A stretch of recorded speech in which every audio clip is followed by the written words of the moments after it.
Thank you हुगो। आज का जो हमारा टॉपिक है वो आर्टिज़न को लेकर है और मेरे पास में जितने भी यहाँ पर कैंडिडेट हैं वो सारे हमारे कोई ना कोई स्टेट से बिलोंग करते हैं और स्टेट के प्रेसिडेंट हैं। ये फोरम भाई हैं वो कच्छ से हैं, आशीष भाई है वो बंगाल से है, नवीन भाई है वो राजस्थान से है, महेश वर्मा जी उड़ीसा से है, कन्हैया भाई है वो महाराष्ट्र से है, दीपक सोनी है वो वेस्ट बंगाल से है और नीरज गुलेचा जी ये भी महाराष्ट्र से हैं। हमारा जो सबसे बड़ा इश्यू है वो आज की तारीख में ये है कि आर्टिज़न का हमारी इंडस्ट्री में जो हमारे कारीगर हैं, हमारे जो आर्टिज़न है हमारी इंडस्ट्री में धीरे धीरे आर्टिज़न की जो नई जनरेशन है वो नई जनरेशन नहीं आ रही है बिज़नेस के अंदर, बल्कि जो ज्वेलरी बनाने के लिए नहीं आ रही है। तो इसके लिए इब्जा ने 2 साल पहले एक प्रोग्राम लॉन्च किया था, आर्टिज़न अपलिफ्टमेंट प्रोग्राम। तो आर्टिज़न अपलिफ्टमेंट प्रोग्राम जो है वो आर्टिज़न अपलिफ्टमेंट प्रोग्राम का हमारा जो मकसद था वो ये मकसद था कि आर्टिज़न को किस प्रकार से मेन स्ट्रीम में लाया जाए ताकि उनकी नई जनरेशन इस बिज़नेस में आए। उसी कॉन्टेक्स्ट में हमने ये पूरा जो पैनल डिस्कशन है वो रखा है। इसमें बहुत सारे विरोधाभास हैं। विरोधाभास में ये भी है कि आर्टिज़न को डायरेक्टली बिजनेस में लाना चाहिए या उनको सिर्फ जो मदद की ज़रूरत है उनको मदद करनी चाहिए। तो मेरा सबसे पहला सवाल मैं वहाँ से चालू करता हूँ नीरज जी से। नीरज जी, आपको क्या लगता है हमें आर्टिज़न के लिए क्या करना चाहिए? सर, आर्टिसंस को लैक ऑफ नॉलेज, आप जो उनको आज वो कहीं जो अपनी इंडस्ट्री ऑर्गेनाइज नहीं है तो उनके लिए जो टेक्निक्स वगैरह जो है वो उनको नहीं पहुंच पा रही, तो वो लाना उनके लिए बहुत ज़रूरी है। जो अपना कल्चर है ट्रेडिशनल ज्वेलरी का, तो वो कारीगर का अपलिफ्टमेंट नहीं होगा तो आगे अपना ग्रोथ के लिए भी बहुत डिफ़िकल्टी है। नहीं, वो तो बिल्कुल आपकी बात सही है कि अगर कारीगर ज्वेलरी बनाएंगे ही नहीं तो आप बेचेंगे क्या। और हमारा जो देश है वो पॉपुलर है हैंडक्राफ्ट ज्वेलरी के लिए। तो हम मशीन से तो शायद ज्वेलरी बना पाएंगे बिना कारीगर के, लेकिन कारीगर के बिना हम जो हैंडक्राफ्ट ज्वेलरी है वो नहीं बना सकते। तो उसके लिए आपको क्या लगता है कारीगर को हमें प्रोटेक्ट करने के लिए या उनकी नई जनरेशन बिजनेस में आवे उसके लिए क्या करना चाहिए? सर, उनको ज़रूर उनके लिए मदद अपने को स्टेजेस हर लेवल के टाइम पे मिडिल मैन भी ज़रूरी है, कारीगर भी ज़रूरी है। तो ज़रूरी नहीं है कि कारीगर आए और डायरेक्ट B2C में जाए, वो मिडिल मैन तक जाके ही किस तरीके से कारीगरी में अपग्रेड करे वो उनसे वहाँ पर जाना ज़रूरी है। दीपक जी, आपको क्या लगता है क्या करना चाहिए? नमस्कार मेहता जी। देखिए, किया बहुत कुछ जा सकता है और करना भी चाहिए। मैं थोड़े डेटा शेयर करूंगा आपके साथ इस चीज़ के ऊपर। India gold policy centre at IIMA, जिसको आप बहुत अच्छे से जानते हैं, इन्होंने अपनी 2023 की रिपोर्ट में शेयर किया था। ये ऑर्गेनाइजेशन जो है ये इंडियन गवर्नमेंट के साथ काम करता है गोल्ड के ऊपर पॉलिसी तैयार करने में। तो इन्होंने जो रिपोर्ट गवर्नमेंट को सबमिट की है कि जो कंजम्पशन है गोल्ड ज्वेलरी का वो in compare to other country of the world ये after China India largest consumer है। और आने वाले समय में अभी एट प्रेजेंट 6.5 मिलियन कारीगर्स है जो इसमें इन्वॉल्व है और आने वाले 2 से 3 सालों में जो वर्क फोर्स की रिक्वायरमेंट होगी वो अबाउट 10 मिलियन कारीगर्स की होंगी।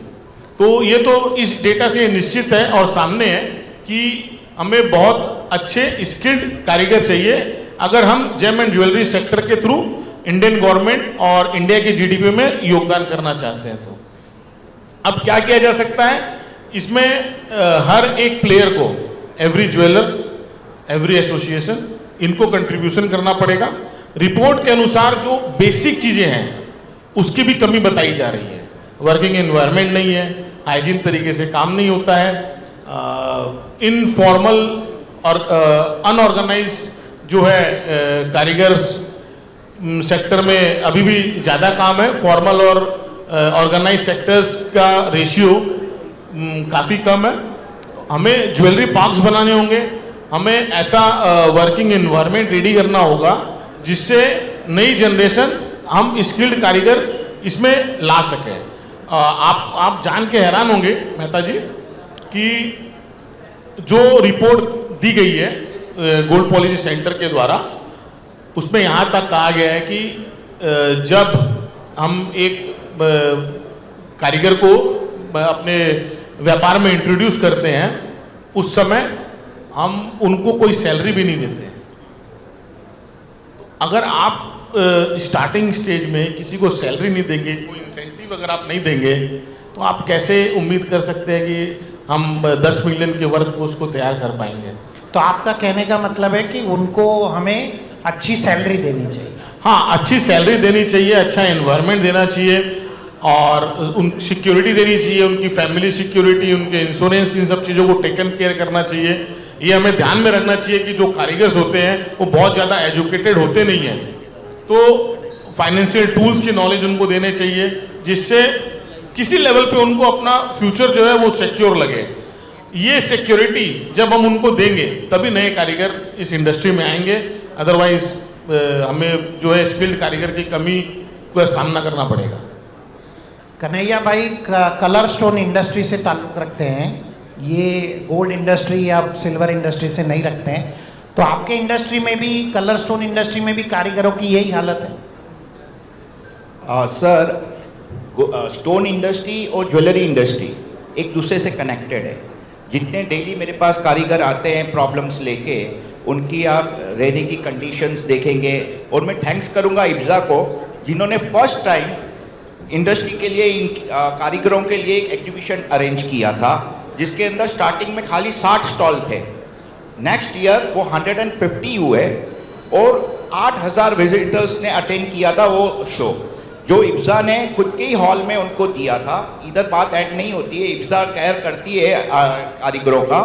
कोविड के टाइम पे आप ले लीजिए, कम से कम 1 लाख कारीगर ऊपर उनको डेली फूड वगैरह इब्जा ने प्रोवाइड करवाया। इब्जा कारीगरों के लिए सोचता है, वर्ल्ड गोल्ड काउंसिल भी मदद करती है, पर कैसे जैसे दूसरी एसोसिएशन से वो गवर्नमेंट की पॉलिसीज तो लेते हैं, इनको जो 2 किलो 5 किलो जो एग्जीबिशंस करना चाहते हैं उनके लिए स्पेशल प्रिविलेज नहीं बनाते हैं, उनको सब्सिडाइज रेट पे स्टॉल्स नहीं मिलते हैं। इसके लिए उनको खुद के अब ऊपर आने के लिए खुद के स्टॉल्स अब एग्जीबिशंस करने पड़ रहे हैं। तो आप कंडीशंस देखेंगे मार्केट के अंदर, जवेरी बाजार में स्पेशली 100 फुट की रूम में 10 जन रहते हैं। तो अपने और कोई भी कारीगर का लड़का ये बिजनेस में नहीं आना चाहता है। क्यों? देखता है कारीगर, हम बोलते हैं वर्ड उनको क्योंकि वो नीचे बैठ के काम करते हैं, वही स्टाफ अगर कुर्सी में टेबल में एयर कंडीशन में बैठते हैं तो हम उनको मैन्युफैक्चरर्स बोलते हैं। और उसके वजह से जो डिफ्रेंशिएट हो रहा है मैन्युफैक्चर और कारीगर का बीच में, मैं ये नहीं समझ पाता हूँ। दोनों काम तो करते हैं, दोनों खुद का मेटल लगा के काम करते हैं, क्यों ये सब क्यों हो रहा है? महेश वर्मा जी, आप क्या सोचते हैं? ये महेश जी उड़ीसा से हैं, वहाँ तो मैंने सुना कारीगर की स्थिति और ज़्यादा खराब है, वहाँ तो ज्वेलर की भी स्थितियाँ खराब है, कारीगर की तो हो गई। नहीं सर, ऐसी बात नहीं है। आपने जो कहा कि कारीगर की स्थिति बहुत खराब है, कटक जो कि सबसे पुराना शहर है उड़ीसा, करीब 1000 साल पुराना है, उसमें एक कहावत है, कटक नगरी बरस हजार। और कटक में सर 12 से 15 हज़ार कारीगर अभी भी हैं, लेकिन वो मेन स्ट्रीम में नहीं आ सकते, नहीं आ रहे हैं, क्योंकि उनको वेस्टेज जो है, जो वेस्टेज मिलना चाहिए, जो काम की कीमत मिलनी चाहिए, वो उनको नहीं मिल रही है। तो सर मैं इब्जा से भी गुजारिश करूँगा कि एक कॉमन फैसिलिटी सेंटर एक तो वहाँ पे कटक में स्थापित किया जाए। और रही बात कारीगर के बच्चों की, उनके लिए एक एजुकेशन प्रोग्राम किया जाए, एक डिग्री कोर्स उनके करवाया जाए और कॉमन फैसिलिटी सेंटर। नहीं महेश जी, वो सब तो करवा सकते हैं, उसका पैसा कौन देगा? उनके पास तो इतना मेहनताना ही नहीं है कि वो उसकी फीस भर सके। सवाल ये है कि आप कह रहे हैं कि उनके लिए डिग्री प्रोग्राम शुरू किए जाए, उनके लिए ये एजुकेशन सिस्टम किया जाए, लेकिन उनको तो उनको इतना मेहनताना ही नहीं मिलता उतनी तो सर ये गवर्नमेंट और इब्जा मिलके भी कर सकती है, जब तक सर फाइनेंस का उनको फिजिकल ट्रेनिंग या सोशल ट्रेनिंग वगैरह नहीं देंगे, क्योंकि उनके बच्चे जो अब ये लाइन में आना नहीं चाहते हैं। एक एक कारीगर को राष्ट्रपति अवार्ड तक मिला हुआ है, लेकिन उनके पीछे उनके जो बच्चे हैं, उनके जो खानदान है, आज हैंड टू माउथ के कागार पर है। तो कम से कम सर उन बच्चों के लिए कुछ ना कुछ सरकार को और इब्जा को मिलकर करना चाहिए। नवीन सोनी जी राजस्थान से हैं, वहाँ थोड़ी कारीगरों की स्थिति बेहतर है। बिल्कुल सर, सबसे पहले तो मैं धन्यवाद देता हूँ इब्जा को कि एक ऐसा सेंसिटिव इश्यू उठाया है कि जो वाकई में मैं एक स्वर्णकार परिवार से बिलोंग करता हूँ और जोधपुर और राजस्थान में काफ़ी सारे स्वर्णकार जो है वो इससे लगे हुए हैं। स्वर्णकार का मतलब हो गया कि स्वर्ण को आकार देने वाला। तो अभी जैसे कह रहे थे कई लोग वो कहते हैं कि कारीगर, मैं ये कहूँगा कारीगर नहीं है, ये देश की जो संस्कृति है सोना, उसको जो आकार देते हैं, जो पूरा विश्व जो है भारत की कारीगरी को पहचानता है, तो वो है हमारे बनाए हुए जेवर के। अब क्या होता है सर, बहुत सारी ऐसी कला है, जैसे महेश भाई के यहाँ पे कटक के अंदर बहुत अच्छा काम होता है। हर स्टेट का अपना एक अलग ऑरा है। इसी तरह राजस्थान की स्टोन फिटिंग ज्वेलरी, सर आजकल बड़ी हम टीवी डिबेट में देखते हैं बेरोजगारी बेरोजगारी। मैं कहता हूँ सर, इकलौता एक ऐसा ये बिजनेस है हमारा जहाँ पे 0% बेरोजगारी है। हमारे यहाँ पे ये होता है कि 16 साल का बच्चा होते ही उसको कुछ काम नहीं हो तो उसको एक ही काम करे, यार तू नगीने का काम सीख ले, तू पॉलिशिंग का काम सीख ले। और सर आप मानेंगे नहीं कि सिर्फ 10,000 रुपए में वो अपनी इंडस्ट्री खड़ी कर देता है। इससे बढ़िया रोजगार के अवसर कहाँ मिलेंगे? बस फर्क ये है कि उनको जो ये आज का सब्जेक्ट है कि कारीगरों को मुख्य धारा में कैसे लाया जाए। अगर उनको एक मान सम्मान मिले और उस इंडस्ट्री को पहचान मिले, यार ये कमाल के मतलब लोग हैं जो 10,000 रुपए में इंडस्ट्री खड़ी कर रहे हैं और करोड़ों की जो ज्वेलरी है वो मैन्युफैक्चरिंग करके दे रहे हैं, तो कहीं ना कहीं पे उनको पहचान दिलाने की जरूरत है। इब्जा इसके अंदर आगे भी बहुत अच्छे काम करती आई है। जैसे इब्जा उसके अंदर जिस तरह से कारीगरों को मुख्य धारा में लाया गया वो वाकई में प्रशंसनीय था।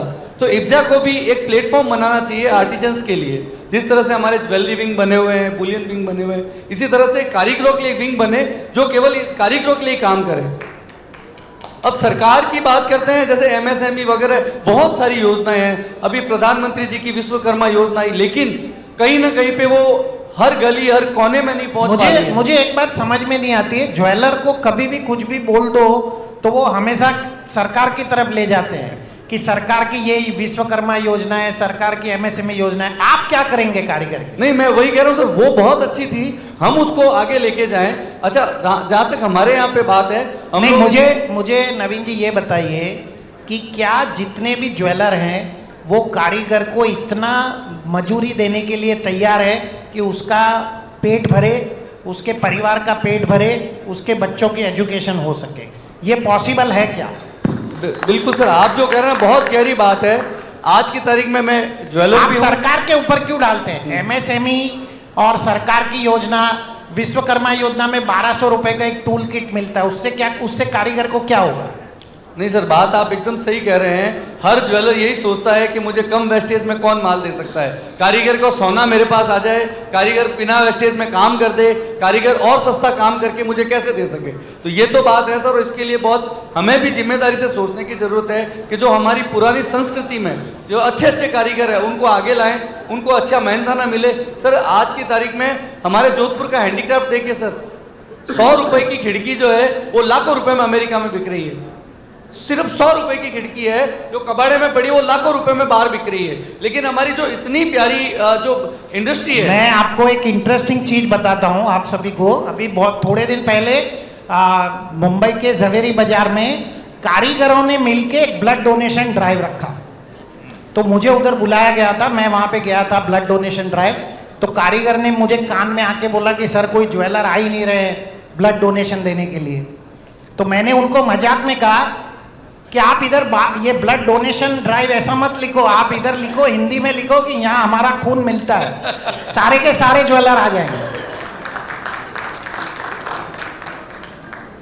आशीष भाई, आपके तो कारीगर से बहुत ज्यादा संपर्क है।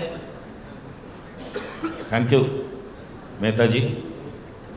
एक छोटा सा स्टेट से मैं बिलोंग करता हूँ। मेरे को बुलाने से thank you Mehta ji and Kothari ji. हमारा नाता कारीगर से छोटे से ही है, हम लोग कर्मकार है। हमारा नाता एकदम छोटे से, हमारा वर्कशॉप में काम करता है। मैं 1990 में आया हूँ व्यापार में। मेरा पिताजी ने एकदम पकड़ पकड़ के हमको सिखाया है। आफ्टर ग्रेजुएशन पकड़ पकड़ के हमको सिखाया है। पिताजी ने ये बोले थे, तुम कस्टमर से सही दाम लो, कारीगर को भी सही दाम दो, क्योंकि उसका फैमिली तुम्हारे पेमेंट के ऊपर से वो चलेगा, उसका फैमिली मेंटेन हो। तो कभी भी कम मत लेना, जितना माने ये हिंदी मेरा अच्छा नहीं है, जितना लॉजिकल है वही लेना। तो ये बात मैंने एकदम पहले से ही सिखाया। तो मेरा बात यही है, जितना बड़ा बड़ा ज्वेलर्स है, जितना बड़ा बड़ा ज्वेलर्स है, मैं ये प्लेटफॉर्म में आपको बोलना चाहता हूँ, ये जो इंडिया में जो हो रहा है 50%, 70%, 100% मेकिंग चार्ज फ्री, ये सब मेरा हिसाब से बंद होना चाहिए, क्योंकि ये तो मिसलीडिंग है। वो अब नहीं सर, उसका कारीगर से कोई लेना ना वो मैं भी बोलना चाहता हूँ, मैं यही बोलना चाहता हूँ, ये कहाँ पे रिफ्लेक्ट हो रहा है?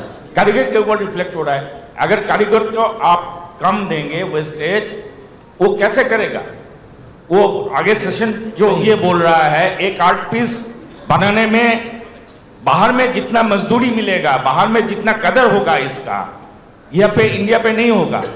तो ये कारीगर मैंने खुद आंखों से देखा है, लॉकडाउन के बाद में कितना सारा कारीगर निकल गए काम से, क्योंकि उसको मजदूरी नहीं मिलता है, अच्छे ढंग का मजदूरी नहीं मिलता है। तो वो एक ऑटो चला लेता है, वो चला लेता है, हर एक दिन में 500 रुपया 1000 रुपया कमा लेता है। लेकिन हमारा यहाँ पे ये नहीं हो पा रहा है। हम लोग क्या कर रहे हैं, अभी ट्रेडिंग कर रहे हैं ज़्यादातर, क्योंकि नया कारीगर नहीं आ रहा है। उसका दिक्कत यही है, इतना सा हम गवर्नमेंट ने स्कीम कर दिया, पीएम कौशल योजना, विकास वो जो नाम है, सबको मालूम है इसके बारे में। इंटरेस्टिंगली आपको सुनने में हैरान होगा, सीएफसी सेंटर गुवाहाटी में आज से 8 साल 9 साल आगे चालू हुआ, लेकिन ये अच्छा नहीं ढंग से नहीं चल रहा है, because of some disparity among partners. अभी चल रहा है लेकिन सही नहीं चल रहा है। ये रिसेंट में हिमंत विश्वकर्मा जी और एक ये किया है लास्ट ईयर में, अक्टूबर नवंबर में, एमओएसएमई के ये सब नाम है मेरे पास, ये पे इतना टाइम नहीं है इसलिए बोल नहीं पा रहा हूँ। लेकिन बात है, सही इनिशिएटिव नहीं है। मेरा बोलना यही है, गवर्नमेंट कितना भी दे दे, कोई भी सही इनिशिएटिव नहीं हो रहा है, कोई भी सही यूटिलाइजेशन नहीं हो रहा है।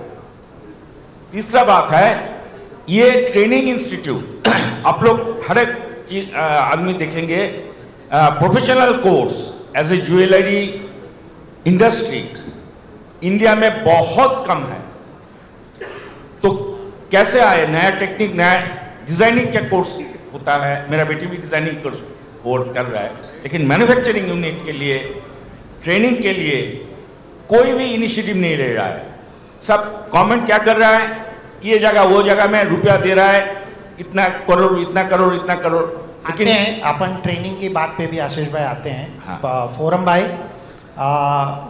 कच्छ, आप तो गुजरात से बिलोंग करते हैं, सबसे समृद्ध राज्य गिना जाता है हमारे देश का, कि वहाँ पे काफ़ी बरकत है और काफ़ी लोग पैसा बनाते हैं, तो वहाँ पे कारीगर खुश हैं? Sir, hello. Sir, thank you for IFJA inviting me for the speaker. और सर मैं ये कहना चाहूँगा, जैसे हमारा कच्छ या गुजरात में देखते हैं तो 3 स्टेप के कारीगर लोग देखने को मिलते हैं। जैसे एक मैं हूँ तो मेरा बड़ा वर्कशॉप है, तो मेरे पास 25-50 कारीगर लोग हैं। एक ऐसे हैं जो अपने के ऊपर काम कर रहे हैं, और वो सब जो कारीगर है, जैसे मेरे पास 20 लोग काम कर रहे हैं तो मेरी जिम्मेदारी बनती है उसके तरफ देखने की। और मेरा मानना है कि जब तक उसको महीने का 30, 40, 50 हज़ार रुपया नहीं मिलता तो उसकी जनरेशन को आगे नहीं ले जाएगा। और पहले मुझे एकदम अच्छे से याद है, आज से 15 साल पहले जो चीज़ 5% 6% में मिलती थी, उसके यहाँ कारीगर के पास सामान थे तो अहमदाबाद जाओ, बम्बई जाओ। नहीं फोरम भाई, किसी भी आदमी को मदद करने के दो तरीके होते हैं। एक तो उसको आप पूरा मेहनताना दो, ये एक तरीका हो गया। दूसरा, उसको जब जब जरूरत पड़े उसको दवाई दो, उसके लिए घर की व्यवस्था करो, उसके बच्चों के लिए पढ़ाई की व्यवस्था करो। लेकिन वो आप कितने दिन करेंगे? वो तो आप ज़्यादा दिन नहीं कर सकते। आपको देखिए, इसीलिए हम लोगों ने कारीगर को डायरेक्टली मेन स्ट्रीम में लाने के लिए इब्जा ने कारीगर का शो ऑर्गेनाइज किया। उस शो से काफ़ी लोग नाराज भी हुए और स्वाभाविक था काफ़ी लोग नाराज होना। कई लोग जो होलसेल का और मैन्युफैक्चरिंग होलसेल का बिजनेस करते थे, उन्होंने कहा कि आप एक चेन को बाईपास कर रहे हो और रिटेलर डायरेक्ट कारीगर के पास जा रहा है। लेकिन मुझे ये बताइए कि आज की तारीख में आपको सब्जी खरीदना है तो आप सोचते हो कि मैं किसान से डायरेक्ट सब्जी खरीद लूं। आपको दूध खरीदना है तो आप सोचते हो कि मैं डायरेक्टली तबेले वाले से दूध खरीद लूं। तो ज्वेलरी खरीदने वाला अगर डायरेक्ट कारीगर से ज्वेलरी खरीदना चाहता है तो इसमें गलत क्या है? दीपक सोनी जी, ये बात मैं आपसे पूछना चाहूँगा कि ये कारीगर को डायरेक्टली रिटेलर से मिलाना चाहिए या नहीं मिलाना चाहिए? इससे सारी समस्याएं खत्म हो जाएगी, वो पैसा कमाना शुरू हो जाएगा, वो मेन स्ट्रीम बिजनेस में आ जाएगा। आप उसको कितने दिन मदद करेंगे? नहीं, एकदम ये सही बात है। जिस भी कारीगर को आगे बढ़ने की इच्छा हो, जो मेहनत करने के लिए तैयार हो और अपने काम के जरिए अगर अपने भविष्य को बदलना चाहता हो, तो उसको मौका एकदम 100% दिया जाना चाहिए। और अगर देखते हैं तो ये कोई नई बात भी नहीं है। जो भी कारीगर है, आज बड़े कारीगर बन के बैठे हैं, वो किसी ज़माने में किसी न किसी बाबू के अंडर में ही काम किए हैं, तो और अपनी मेहनत से ही वो आज इस लेवल पे पहुंचे हैं। और अगर आगे बढ़ना चाहते हो तो उन्हें पूरा मौका मिलना चाहिए। नीरज जी, ज़रूर उनको मौका मिलना चाहिए। वो मेहनत करते हैं, बेसिक स्टार्ट। मतलब अगर कोई रिटेलर डायरेक्टली जाकर कारीगर से माल खरीदता है तो इसमें कुछ गलत नहीं है? नहीं, कोई गलत नहीं है। कन्हैया भाई, देखिए, जब भी किसान को अलाउड है, डायरेक्ट किसान कनेक्ट है, तो क्यों कारीगर, ये तो गोल्ड का बिजनेस है, ये क्यों नहीं आगे आ सकते? इनके लिए आप हर एसोसिएशन को सोचना चाहिए। जबकि इब्जा सोच रही है, उन्होंने कारीगरों के लिए 2 शोज करवाए, हर साल उनको अपलिफ्टमेंट के लिए अवार्ड्स दिए जाते हैं, उनकी फैमिली को बुलाया जाता है। ऐसे हर आदमी को, हर व्यापारी को, हर एसोसिएशन को ये बात सोचनी चाहिए और इनको आगे प्रमोट करना चाहिए, ताकि ये किसके ऊपर डिपेंडेबल नहीं रहे कि भाई ये खैरात में मेरे को एमएसएमई से पैसे आएंगे, मेरा घर चलेगा। ये नहीं होना चाहिए। उनको आगे लाना चाहिए, अपने को उनको आगे लाने का एक ही है, डायरेक्ट कस्टमर टू कारीगर। मैं आपको एक बात बता दूं कि कारीगर के शो में हिंदुस्तान की सबसे बड़ी retail company, retail jewellery company, one of the retail jewellery listed company, उसके मैनेजिंग डायरेक्टर उस कारीगर के शो में पूरा दिन वहाँ पे रहे थे और उन्होंने कम से कम उस दिन वहाँ से कितना माल खरीदा होगा ये तो मैं नहीं बता सकता, लेकिन वो सुबह 11 बजे आए थे और रात को 8 बजे वहाँ से गए। तो ये पॉसिबल है, ऐसा तो नहीं है कि पॉसिबल नहीं है। इसमें एक मेहता जी, जो प्राइसिंग है, कितने टच में कारीगर देता है रिटेलर को और जो व्यापारी जो टच में देता है, उसमें थोड़ा डिफरेंशिएट करके एक लिस्ट बनाना चाहिए एसोसिएशन को। नहीं, ये आपकी इस बात में कोई मैं सहमत नहीं हूँ। आप क्यों उसके ऊपर रिस्ट्रिक्शन डालना चाहते हैं कि तुम इससे कम में माल नहीं बेच सकते? उसकी मर्जी है, उसको जितने में बेचना हो बेचेगा। अब देखो, चेन जो बोल रहे हैं व्यापारी लोग आके कि आप चेन तोड़ रहे हो। नहीं, क्यों? ये तो बात है। आपको अगर 100 रुपए का भी आज सामान चाहिए तो आप डायरेक्टली जाके अमेजोन की साइट से डायरेक्ट खरीदते हो। आप आपके नीचे जाके होलसेलर से या मैन्युफैक्चरर से खरीद ही नहीं रहे हो, आप सीधा वहां से खरीद रहे हो। तो कोई रिटेलर कारीगर से आप उसकी प्राइसिंग पे आपका क्या हक है? आपका कोई हक नहीं है उसकी प्राइसिंग पे। नहीं, वो बात सही है आपकी। महेश वर्मा जी। सर, आपने एकदम सही कहा कि रिटेलर को पूरा हक है कि वो जाके डायरेक्ट परचेजिंग कर सके। सर, इसमें एक थोड़ी सी ये रहती है कि अगर ऑर्गेनाइज्ड वे से अगर वो काम करता है रिटेलर और कारीगर तो ठीक है, क्योंकि कुछ इश्यूज मैंने बहुत जगह सुना है कि उसने होलसेलर को देता था, पेमेंट उसका सही आता था, जब उसने डायरेक्ट रिटेलर को दे दिया कि भाई होलसेलर 2% और 2% 4% लेता है, तो मैं एक काम करता हूँ कि 4% डायरेक्ट रिटेलर से ले लेता हूँ। तो उस वजह से जो है कारीगर का बीच में बहुत लॉस भी हुआ था, और उस हिसाब से जो है ऑर्गेनाइज तरीके से अगर दोनों काम करते हैं तो इसमें कोई बुराई नहीं है। नवीन जी। सर बिल्कुल मैं 100% आपकी बात से सहमत हूँ। मैं तो आपको इवन ये बताना चाहूँगा कि हम जिस एरिया से बिलोंग करते हैं वहाँ तो कस्टमर ही डायरेक्ट कारीगर के पास जाते हैं कि हमारे को वहाँ सोनी जी कहते हैं लो भाई वहीं पे काम कर रहा है, वहीं पे अपना पुराना सोना दे रहा है, ग्राहक सीधा ग्राहक जो है कारीगर के पास आता है। तो इस तरह से तो होता ही आया है सर। और अभी सर ये तो बड़े बड़े लेवल पर आप बने, आप पुराना दौर देखेंगे तो कारीगर वहीं बैठ के बनाते थे और कस्टमर वहीं सामने बैठते थे। अब ये हम शोरूम्स में हैं तो सर ये तो मुख्य धारा में आने का तरीका बहुत अच्छा है, और ये आएंगे आज नहीं तो कल, क्योंकि जिस तरह से आज इंस्टाग्राम सोशल मीडिया जिस तरह से हाइट पे आ गई है, कोई भी कारीगर अपनी ज्वेलरी जो है जो बनावट है वो अपनी इंस्टाग्राम पे डाल सकता है। आज किसी भी कोने में कहीं भी पहुंचना इतना अच्छा काम माध्यम हो गया सोशल मीडिया कि आज आप देख लीजिए महेश जी, मैं तो कटक के कोई छोटे से गांव से किसी कारीगर ने अपनी एक खूबसूरत सी चीज बना के और सोशल मीडिया पे डाल दी। ये एटीएम मशीन की बात करता हूँ सर, ये अभी देखिए, लेकिन ये सोशल मीडिया पे 1 महीने पहले आ गई थी, हमने अभी यहाँ पे देखा है। तो सोशल मीडिया जो है सर बहुत बड़ा माध्यम है, और सोशल मीडिया से कारीगरों को मुख्य धारा में लाया जा सकता है सर। आशीष भाई। मैं ये बात में पूरा सहमत हूँ, जब अभी जो मीडिया का जितना इन्फ्लुएंस है, लेकिन ये अगर होते रहेगा तो ये तो कंपटीशन के मारे में ये कारीगर लोग आप जो बोल रहे हैं 3% 4% ले रहे हैं, वो तो मजबूरी से ले रहे हैं, क्योंकि ये जो हेड कारीगर है उनके ऑर्डर में जितना छोटा कारीगर है वो मजबूरी से लेना पड़ रहा है, क्योंकि मार्केट ऐसा चल रहा है। मेरा मानना बोलना यही है कि अगर हम ज्वेलर लोग या हमारा जो इन्वेस्टमेंट करते हैं, हम लोग अगर ठीक कर दे, इनका वेस्टेज इतना होना चाहिए, तब क्या होगा, इनका जो आउट हो जा रहा है ये आउट नहीं हो पाए। सर ये लड़ाई वेस्टेज की है ही नहीं सर। सर लड़ाई तो है, वेस्टेज का मामला ही क्यों आ रहा है? ये तो मेन है, कारीगर ही मुख्य धारा में आए। आज आप वही बात होती है कि मैं 2% दूंगा, मैं 3% नवीन जी, मैं आपको बताऊं कि जब हमने पहली बार कारीगर का शो लॉन्च किया तो हमें कई होलसेलरों ने और उन्होंने हमको फोन करके कहा कि आप ऐसा नहीं कर सकते। मुझे ये बताइए, कल को आपके घर में कोई सर्वेंट काम कर रहा है और उसका बच्चा सीए बन गया, या उसका बच्चा कोई आईएएस ऑफिसर बन गया, या उसका बच्चा कोई फॉरेन चला गया पढ़ने के लिए, तो आप उसको कहेंगे कि नहीं आप आपके बच्चे को ऐसा नहीं कर सकते क्योंकि आप मेरे इधर नौकरी कर रहे हो।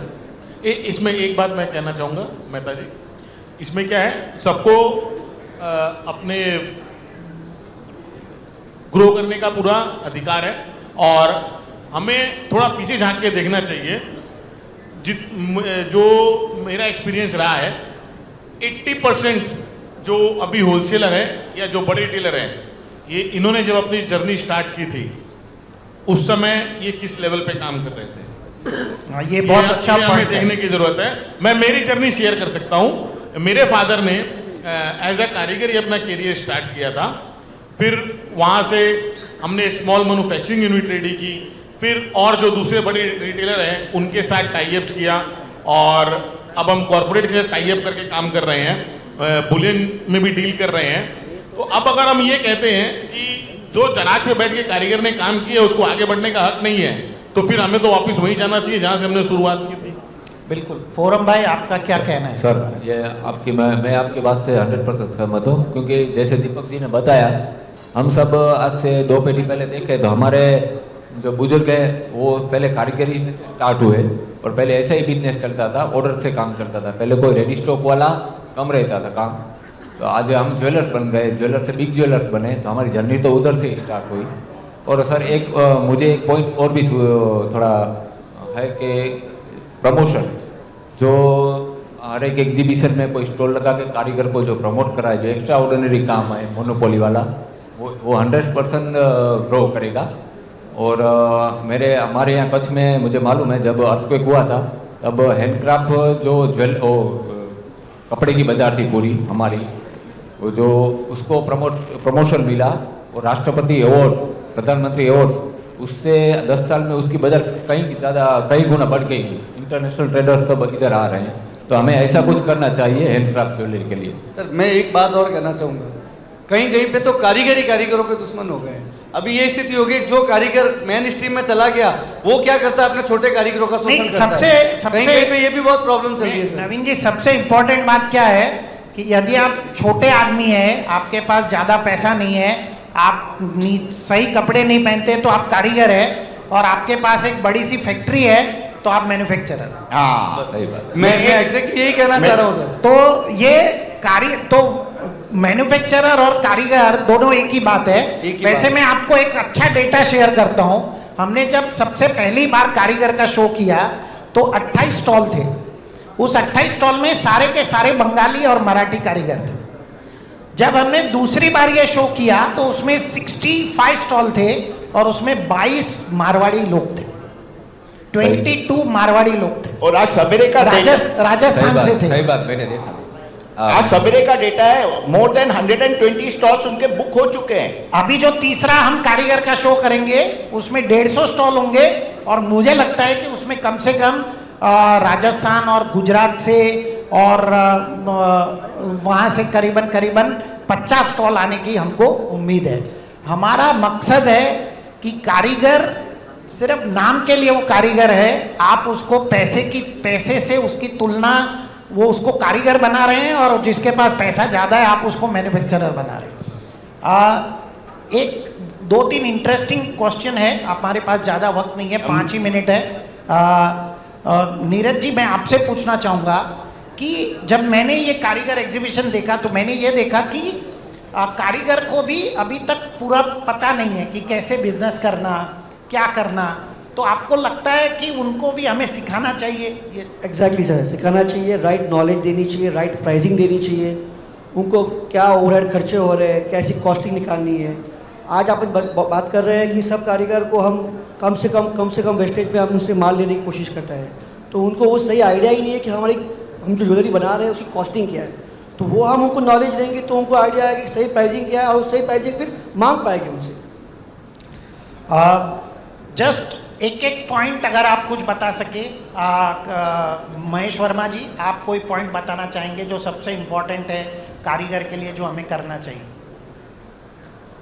सर, कारीगर को मेन स्ट्रीम में लाने के लिए जो यहाँ पे जितने डिस्कशंस हुए वही एकदम सही डिस्कशंस। आपने जो कहा कि रिटेलर डायरेक्ट कारीगर के पास जाए, उसी हिसाब से उनकी उन्नति हो सकती है। बाकी का तो देखिए सब एसोसिएशंस है, ये है।